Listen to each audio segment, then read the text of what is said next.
Ian is a weirdo. You saw the title. You see that I'm working out. I posted a TikTok of me trying to get in the sports bra. I never wear bras anymore. I either wear my binders or my binder, or I don't wear anything at all.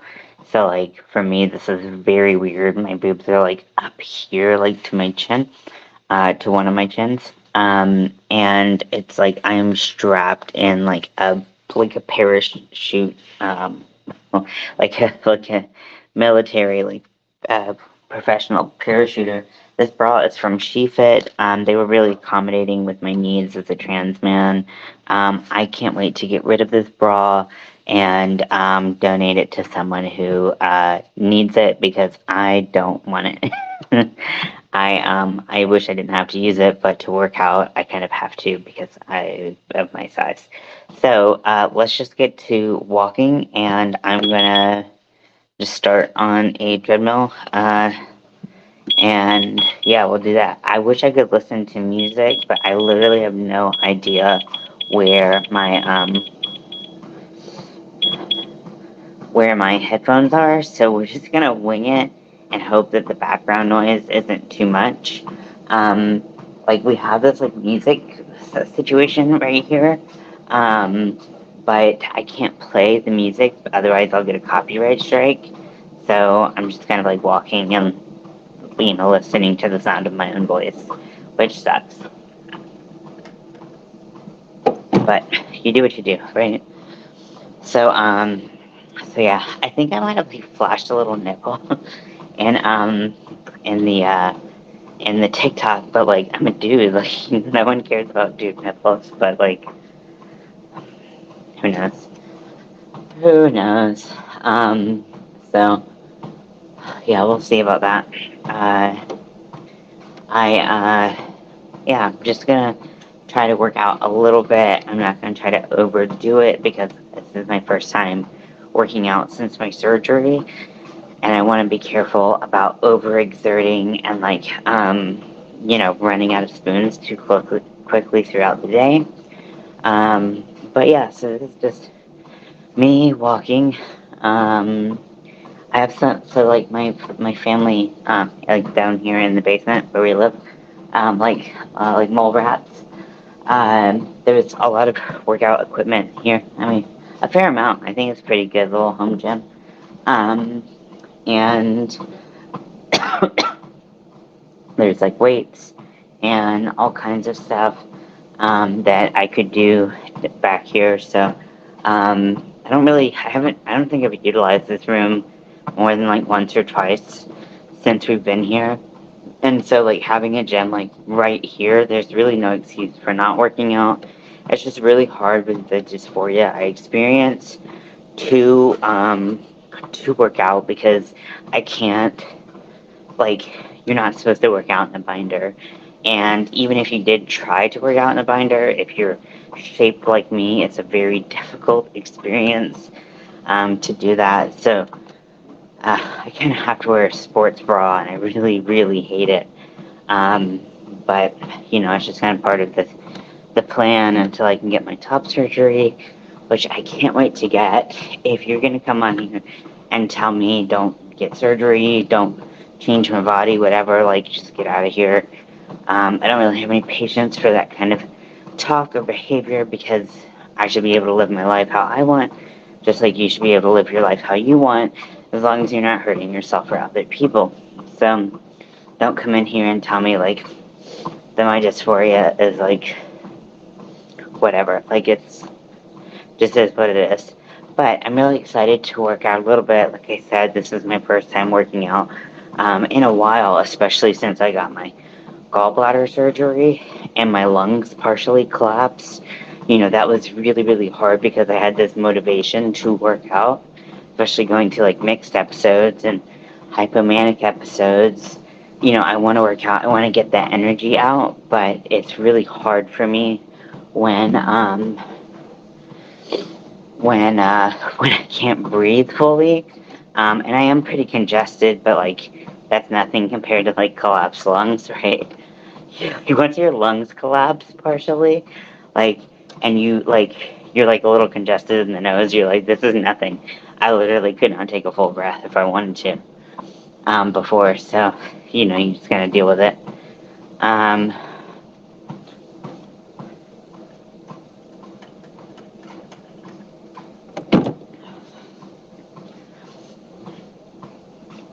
so yeah. So I don't know if this is entertaining.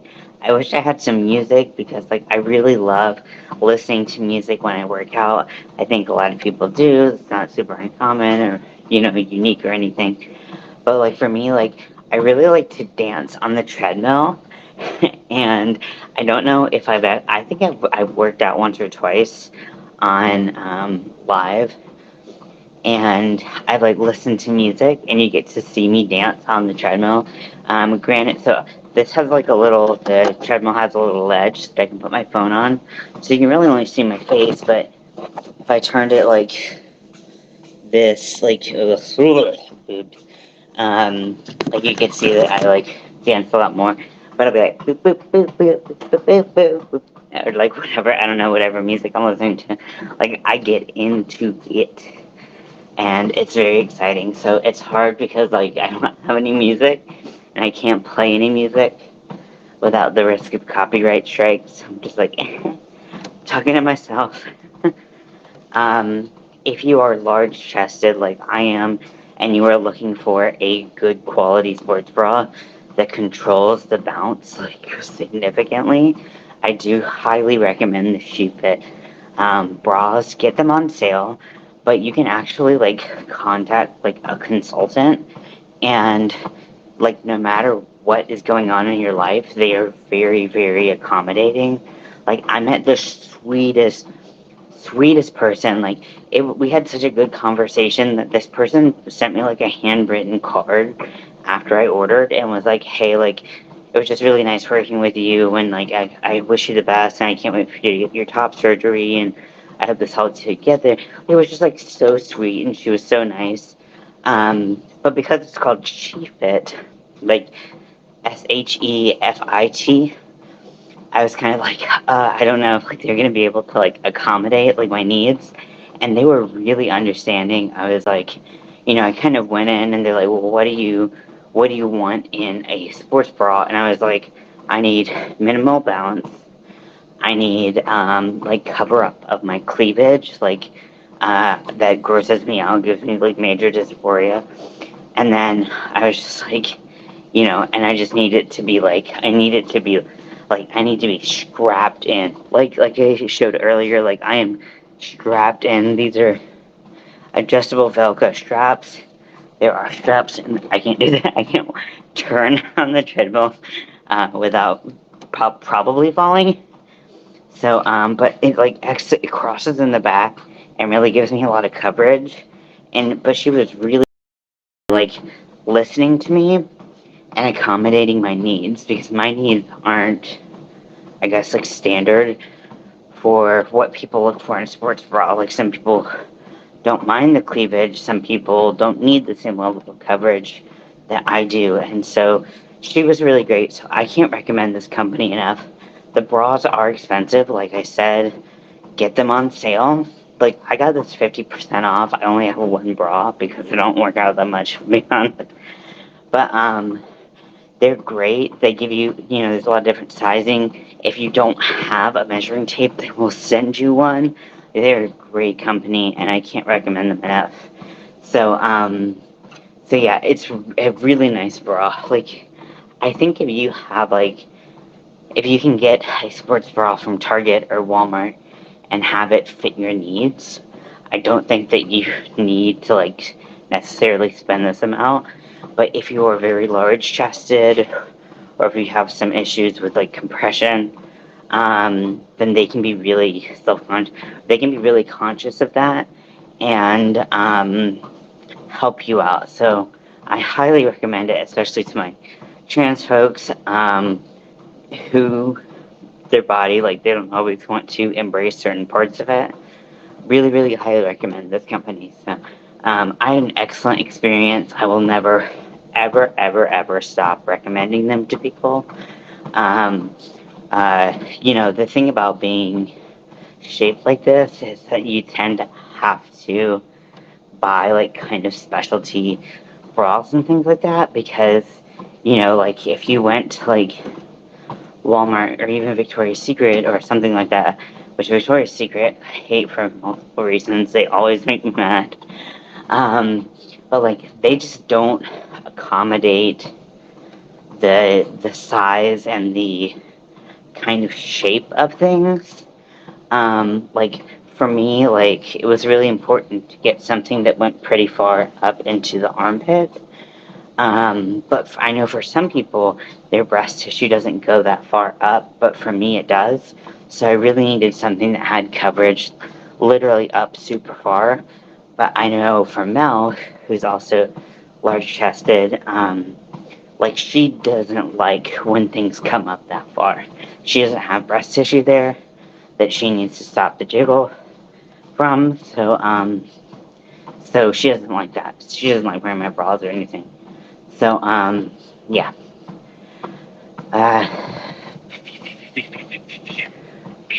I wish I had some music so I could, like, vogue and, like, I don't know, step to, but I don't. So I just gotta imagine music, which is just weird and awkward to do on camera. But yeah, so not only am I trying to, I think just today I'm gonna work on cardio, low impact, just getting moving a little bit, not spending a lot of spoons or energy pushing myself to a place where I will have a hard time recovering. Because as much as I have recovered from my lungs collapsing, I still am like a little bit off with like my energy levels and everything like that. So I have to be pretty mindful of that, and that's for me that's fine.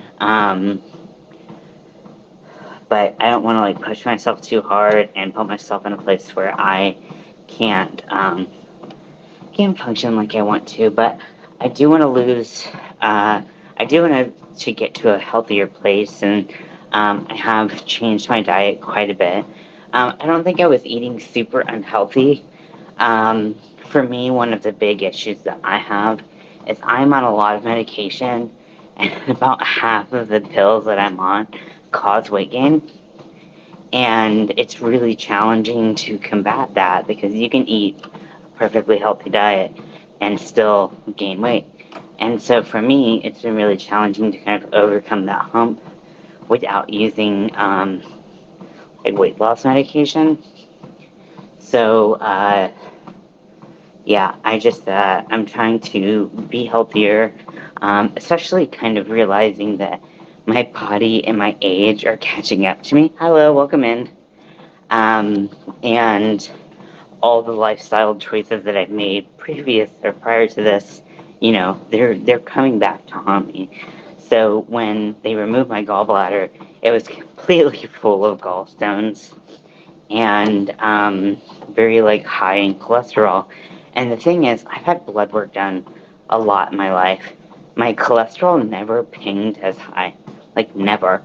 And so it's really like it's hard for me to make the connection in my brain that like even though my blood work didn't read that I had high cholesterol, I still like my body's processing of cholesterol wasn't like I guess optimal, and my gallbladder was just like nope, we're just gonna have a bunch of stones and literally attack you from the inside out. So trying to eat healthier, a big thing with cholesterol and fighting it is not only to eat less cholesterol, which is there are two types of cholesterol. There's I think so it's HDL and LDL, which represent high or low density lipids. Lipids are fats, and so you want to try to minimize your LDLs and switch those over if you can to HDLs, right? High density lipids. But also, it's not just about your cholesterol intake, it's also about your fiber intake. Because fiber, I watched a video on it, and the way it binds to cholesterol in your gut, you want to be mindful. So most low cholesterol diets are actually just high fiber diets. Obviously, you want to be careful about eating, like, I call them cholesterol bombs. Like, if I went to Wendy's and I ordered a son of a baconator and fries and a frosty, that'd be a pretty significant cholesterol bomb. And like, while sometimes I kind of, I'm like, I'll deal with the aftermath. I have to be wary that those cholesterol bombs are gonna come up and bite me in the ass. So I need to eat more fiber.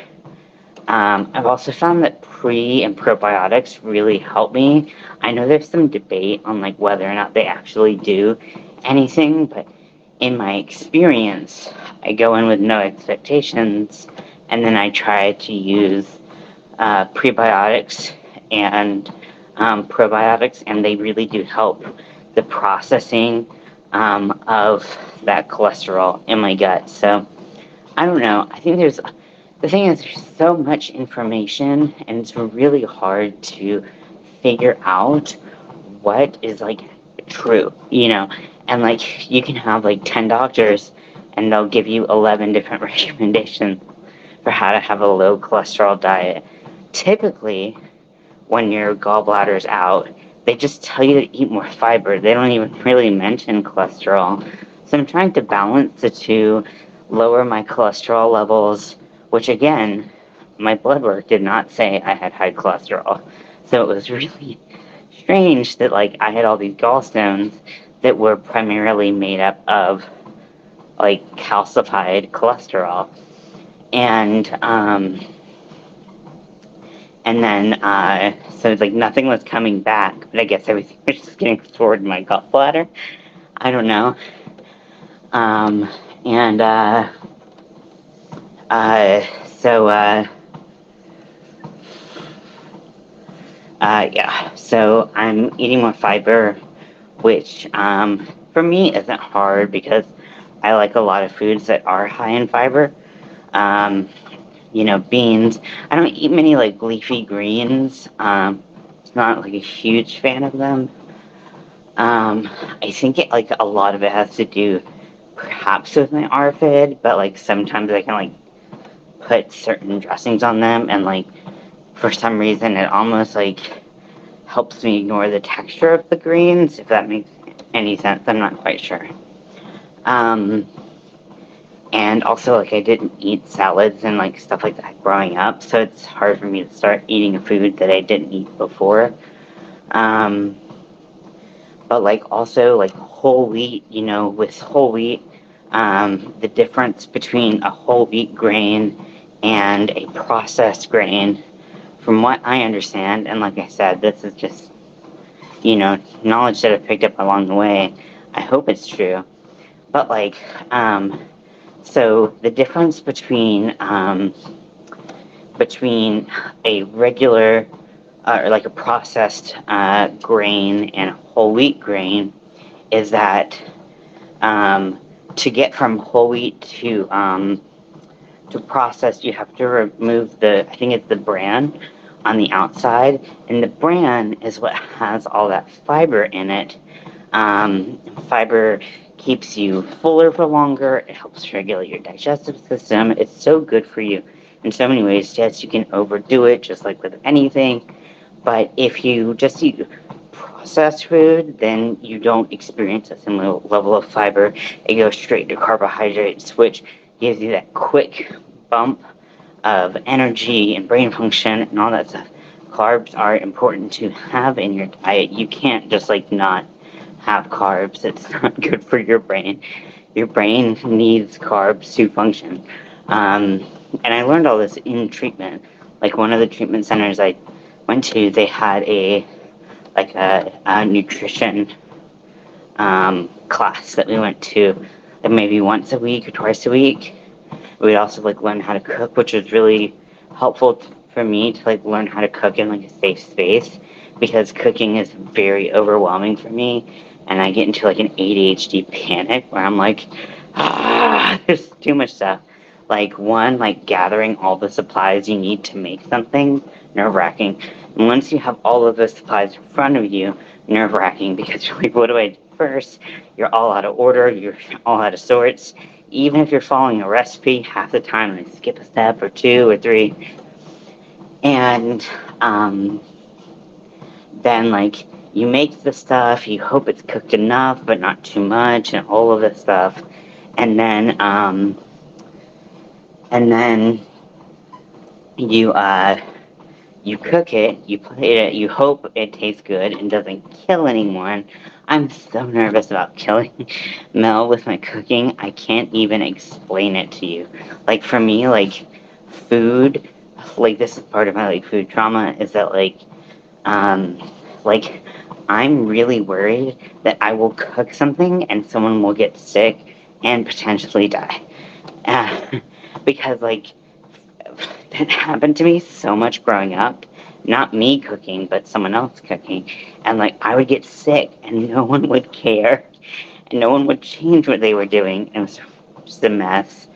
And I don't want to put blame on anyone because everyone's doing their best, but for me, it was just not right. My body was like, reject the uncooked chicken, reject the uncooked chicken,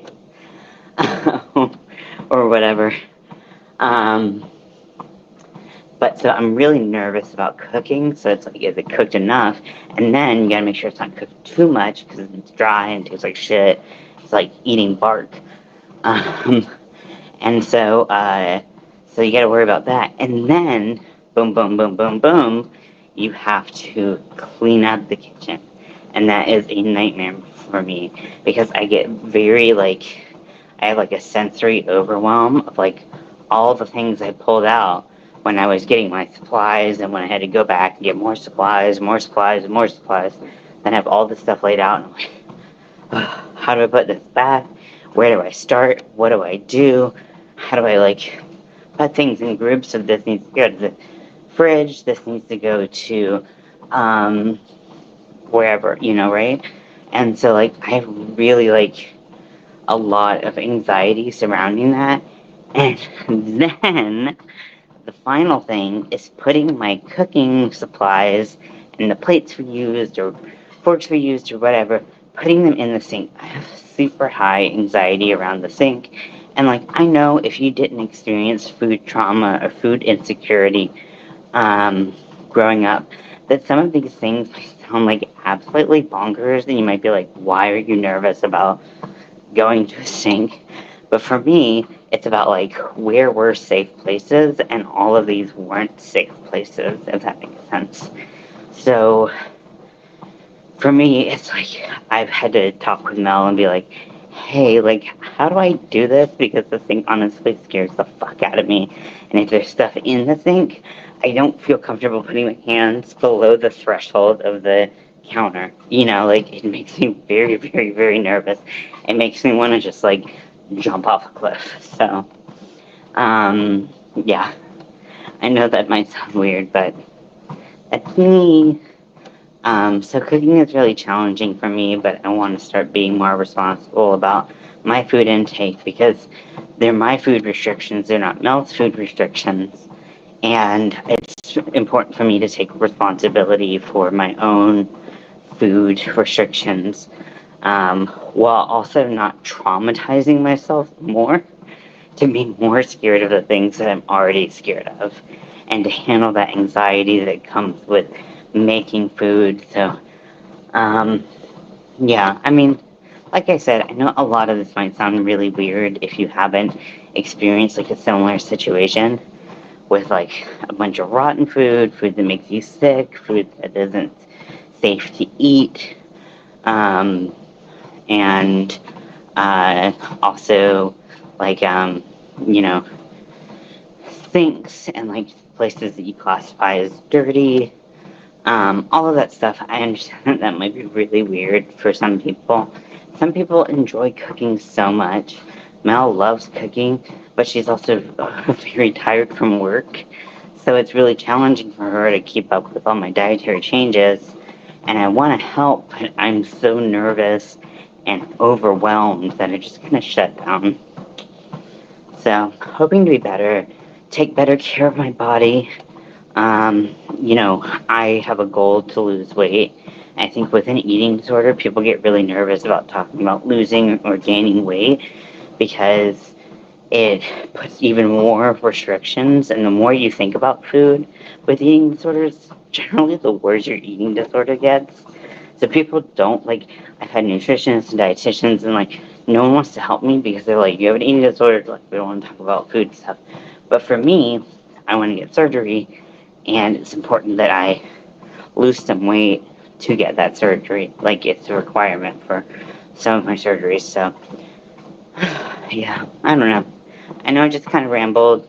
I just finished a mile, so I'm gonna stop. Thank you for hanging out with me. Hey, Mello, I'm literally just about to leave. I just hit my mile. I'm working. This is the first time I've worked out since I had my gallbladder removed, so I felt like it was really important to take it slow and to try to have, I don't know, like a little bit more balance in my life.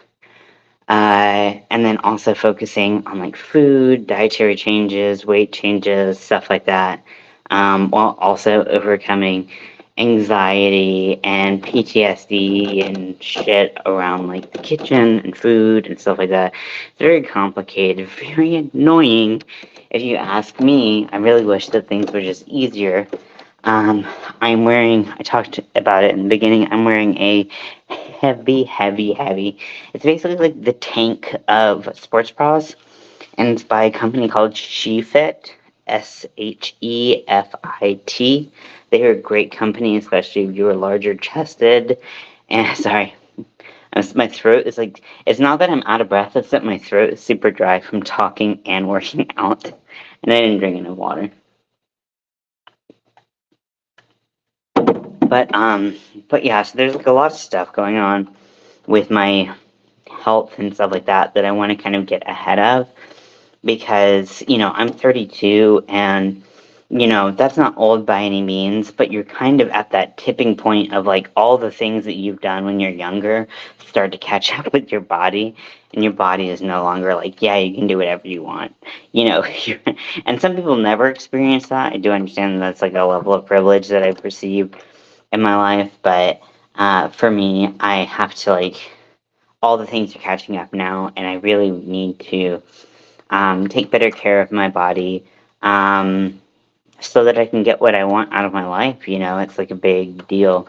So I don't know. I don't know if this video was helpful or interesting or anything to anyone. I know there was a lot of background noise. There's some weird like pipe noise coming from the wall over here. And then also there is the sound of the machine. I didn't have any music playing because I didn't want to get a copyright strike, but I felt like I I wanted to, like, I like listening to music when I work out because I love to dance on the treadmill. Like, I'll be like, you know, I will be having fun. But that was not an option for me, and I do not know where my headphones are. So, you know, it was a lot that we talked about in a short, relatively short amount of time. But for me, it's very important for me to be honest about my struggles with food and diet and health because I know I'm not the only one out there who experiences these problems. And I really want to have, like, I know I'm so close to 1K, but I've been close for, like, honestly over a year. So I don't know what's going to happen. If you want to invite people to my page, that is super welcome, and I would be super happy. I have a giveaway planned for 1K, but honestly, I don't know if I'm ever going to get there because it's constant battle. So I'm not putting too much weight on that. But thank you. I know I'm super close. I'm closer than I've ever been. So I'm super excited about that. But yeah, for me, it's important to be honest about what I'm going through and stuff like that because I know I'm not the only one who deals with it. But I think that a lot of these subjects aren't talked about enough, and it's important to um, humanize, like, for me, it's important to humanize the struggles that a lot of us go through, rather than it just being like something that we like casually mention For me to talk so much about like my discomfort in the kitchen and around food is actually a very hard and vulnerable thing for me. And so for you all to be here and to listen to me is actually super helpful and very kind of you. And I do it because I trust you all. You know, if I didn't feel safe in a place to talk about that, it would be a lot different. You know, the things I talked about would be a lot different. But I'm happy that we've created a family here where there's little to no judgment, and we can talk about things that bother us in a space where we're allowed to be human and we're allowed to have struggles and move through hard times in our life with the support of the people around us. It's very important for me. I don't know where this soapbox thing came from. I guess I'm just feeling kind of like I don't know, I'm feeling kind of weird um, with like being so vulnerable because it to me it is very um, you know, sometimes being vulnerable is easier than other times, and I guess it depends on the issue and you know, kind of what you're talking about. For me, I guess like I didn't always realize that I had trauma related to food until it was kind of like blatantly pointed out. Actually, I didn't realize I had trauma until I was like 25.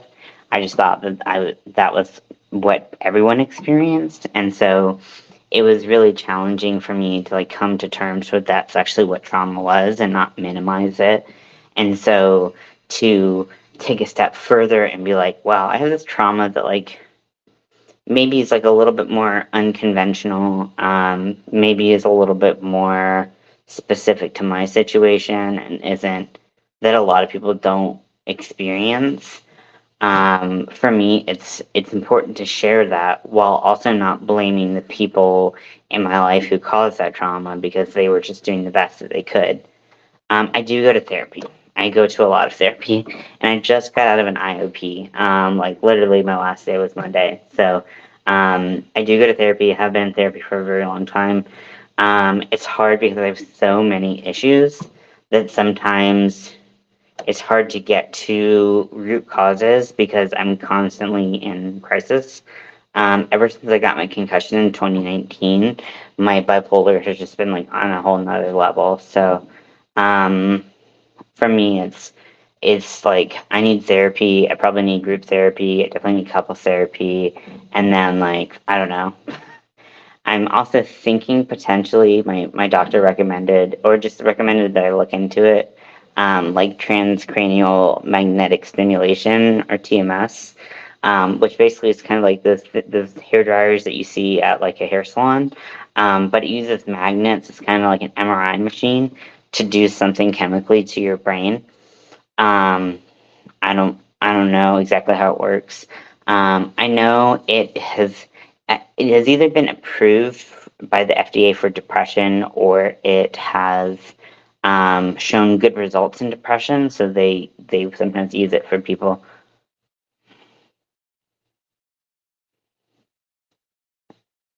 Yeah, I mean, I think I mean, I agree, but that's also way easier said than done. And I have such deep rooted issues that, you know, it's really hard for me to just be like, you know, focus on a state of like radical acceptance, and be like, it is what it is when I'm so severely mentally ill that it debilitates me, like literally.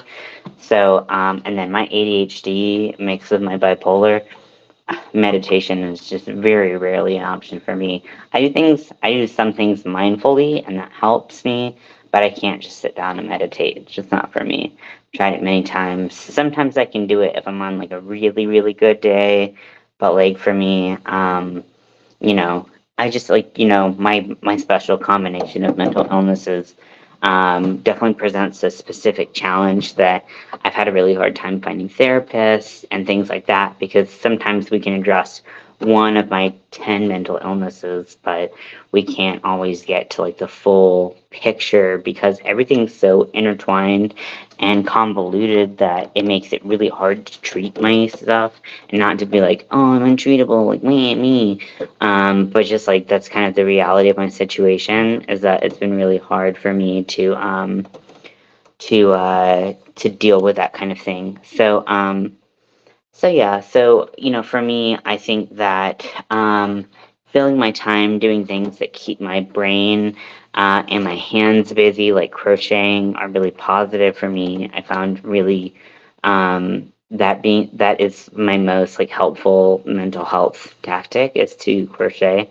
Sometimes I can't crochet due to one thing or another, and so finding something to fill that gap when I'm in those places, I find is the hardest thing for me. Um, I primarily use not a queen, king. Thank you very much. Um, and yeah, I mean, I don't believe that. I think a lifetime of trauma has caused me to believe that, and I don't. Everyone's allowed to believe what they want to believe, but that's not my personal belief. Which I hope that's okay with you because it's okay with me. But yeah, I'm a guy, so not a queen. But yeah, so for me, it's like I have my wiring in my brain is faulty. Like I have to acknowledge that. I can't be like I'm perfectly normal and just live my life. I can't pretend that it doesn't exist. Oh, no worries. I just I correct people when they make a mistake. Like it happens. Like I'm not mad. But so, you're welcome to say anything here, just, as long as, you're open to having a conversation rather than, trying to change my mind about anything, you know what I mean? Um, so, but for me, I have faulty wiring in my brain, so I can't just ignore that, right? Like, I've got to take my medicine, I've got to be regular about sleep, about exercise, about food, all of these things I have to be really, really I feel like I said my southern accent really came out when I said food. It was like, food. I'm always embarrassed when my southern accent comes through because, like, I don't feel like I don't know. It's weird. I like don't feel like I identify as a Southerner unless someone attacks the South, and I'm like, I'm a Southerner. But like, I don't like having my accent show through. Not that I try to hide it. I'm just me. But food. But yeah, so keeping those things organized to keep my brain, my gut, my body all in check. Those are really important for me. And then also addressing the kind of environmental issues that surround me and have surrounded me my whole life. That's what therapy really is helpful for. Therapy is not going to make me not be manic, but therapy is going to teach me tools for when I am manic, when I'm going into a manic episode, and give me a tool for someone I can reach out to if I'm going into that place. So it's kind of like for me, there's several components to being healthy and healthy. Healthy. That's weird. Drink more water. So it's a combination of chemicals from medication, and you cannot like mental health medication for yourself. That's absolutely allowed. It's not for everyone. Some people prefer more natural things. Some people just try to push through. That's up to you. That's your life. You can do what you want. I can't because of how my treadmill is set up. Give me a second. Sorry. Let me try to fix this. Be right back.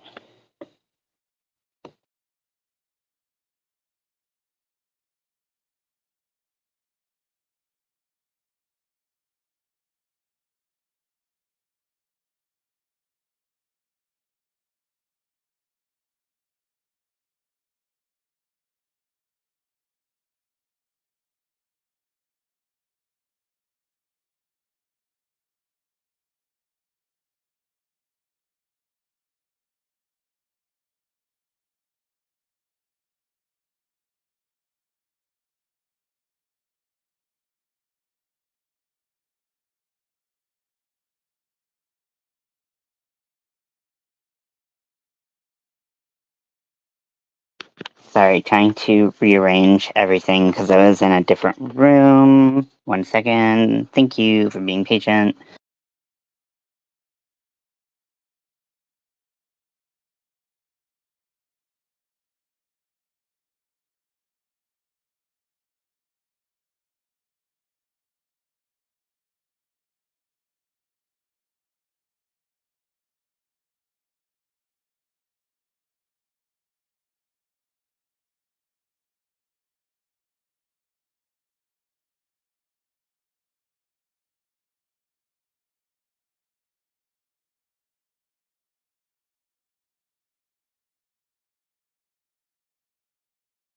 Okay, we'll see how this camera angle works. Ew, I hate my boobs so much. I'm gonna tilt it up just a bit.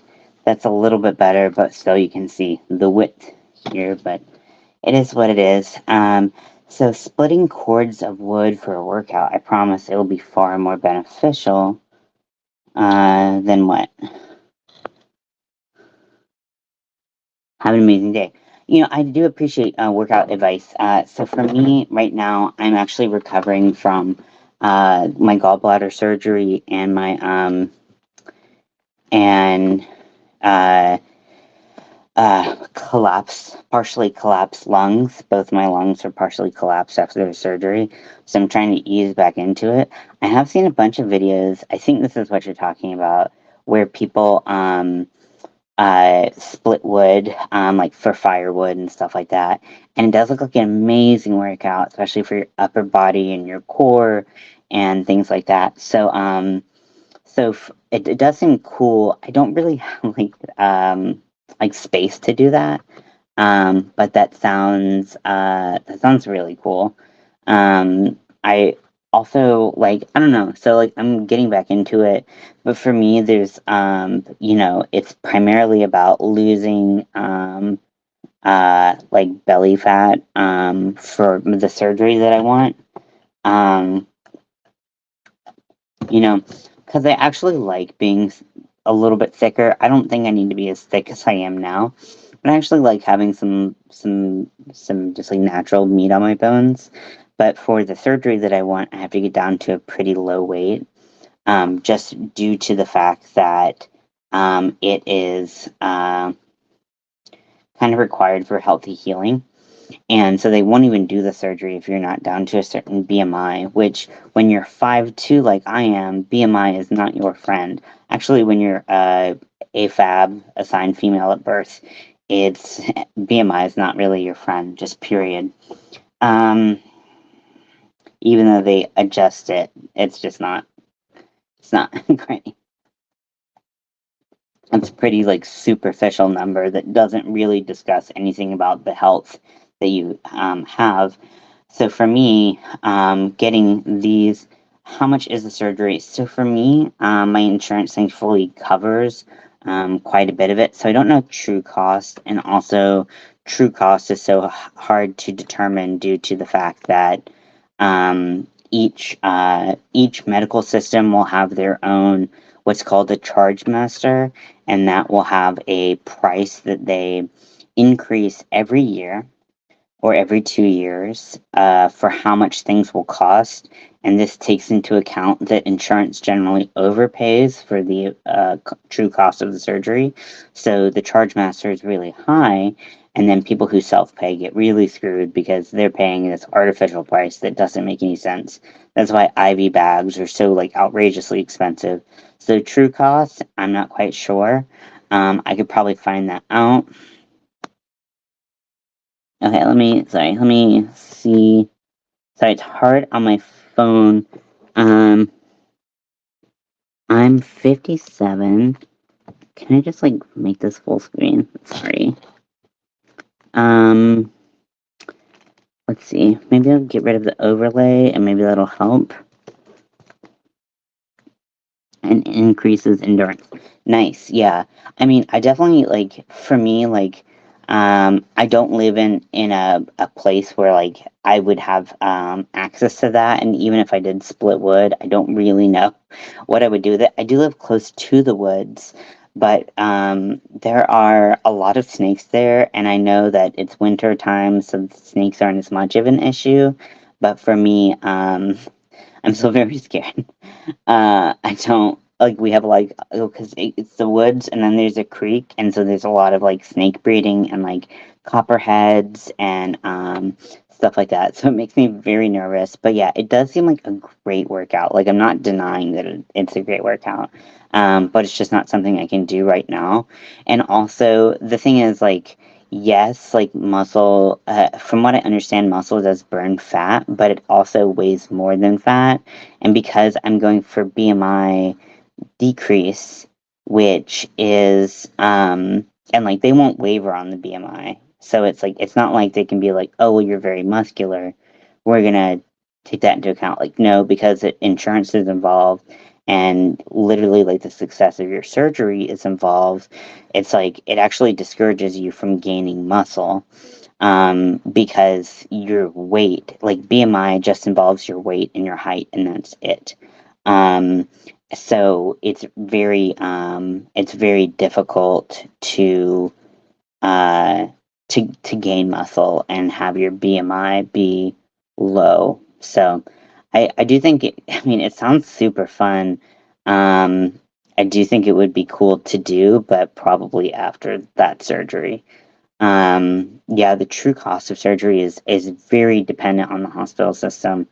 But for me, I just have a copay, um, or like or co-insurance. I don't really remember. I mean, they're not cheap surgeries, that's for sure.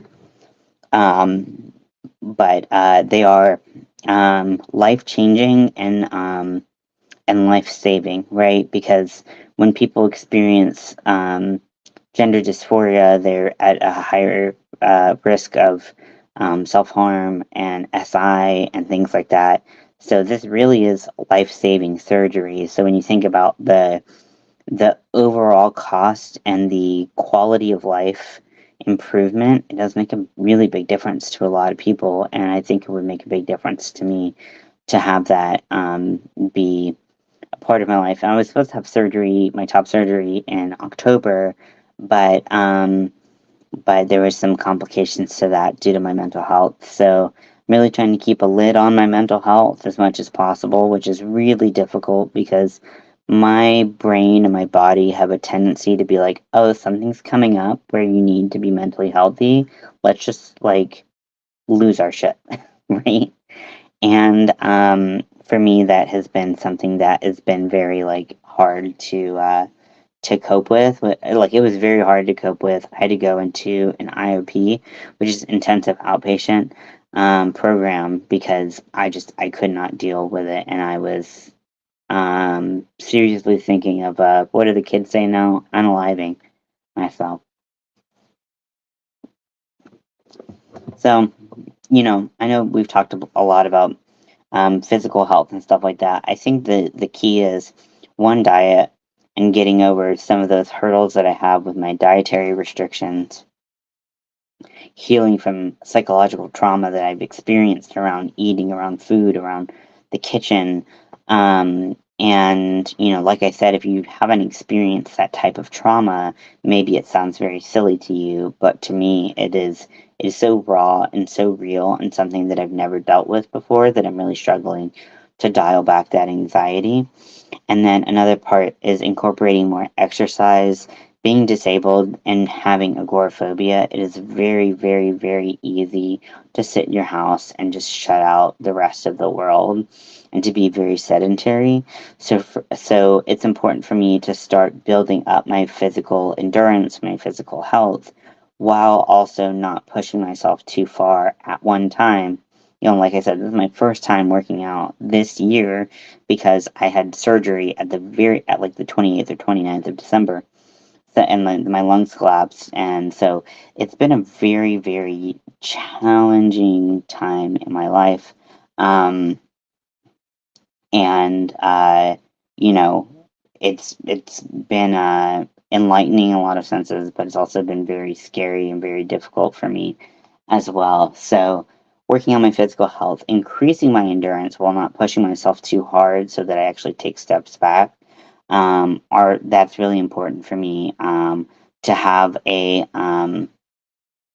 gradual step up, challenge myself, but don't push myself to a place where I'm sore for, 4 or 5 days and I don't want to work out again. So, I know that this subject can be particularly triggering for a lot of people who have body issues, who have gender dysphoria, who have eating disorders. So I really hope that we kind of kept it light enough. I mean, I don't know. There were some moments that I felt like my soul was just totally open for anybody to just walk right in. So that was really difficult. Um, but it just is what it is. But I'm thankful for all of you for being very supportive in this journey for me. Because I think it's very easy if you are naturally fit or you enjoy working out or you don't have mental health issues. I think it's very easy to say like just do it, just go for it, whatever. But like that's not everyone's experience, and I really appreciate that there's not been anyone who's been dismissive of my particular experiences and how they've affected me. That's why I love doing lives and talking to you all, because I feel like we have such a positive family here, who really like we support each other, and we are good for each other, and you know we're like a family, a chosen family, which I appreciate. So I'm rambling now. So I'm gonna go. I'm gonna take a shower, and then probably gonna crochet for the rest of the day. Maybe watch some TV. I don't know, but just a little bit at a time. Just do your best. Sometimes your best is not great, which I can relate to a lot. But like, your best is just all you can do. So I love you all. Thank you for hanging out with me. I hope you all had fun. If you didn't, I don't know what to tell you. It just is what it is. But yeah, I had a great time, and I hope to see you all soon. So have a great day.